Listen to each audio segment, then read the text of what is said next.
s nejakými údajmi. Tabulku s nejakými údajmi.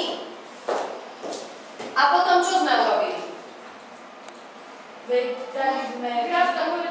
Sme to zaramovali a označili, čiže označíme si bunky, ktoré chceme do grafu použiť. Hore v strede je taká tabulka, či také... Tá grafu sa to nazýva sprievodca grafom a tam si nastavíme, aký graf chceme. Na strane 21 máme rôzne typy grafov, tak ako už tu na táto skupinka určovala.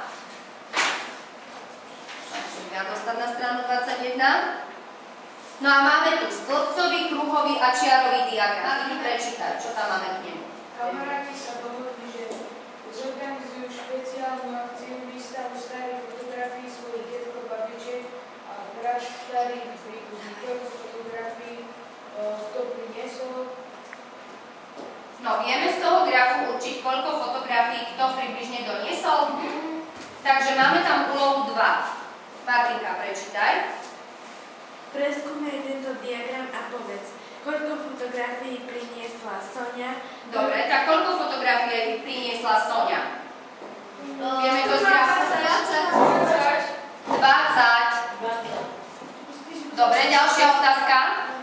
Koľko kamarátov chce vystavovať fotografie? 9. Dobre, výborne, 9. Dobre, ďalšia otázka. Kto ich priniesol najviac? Kto najmenej? Výborne, kto najmenej? Juro. Ktorý chlapec sa snažil najviac? Eva. Eva je chlapec, jak vyšitý. Martin. Dobre, takže vidíte, ako ľahko sa dá z grafu čítať.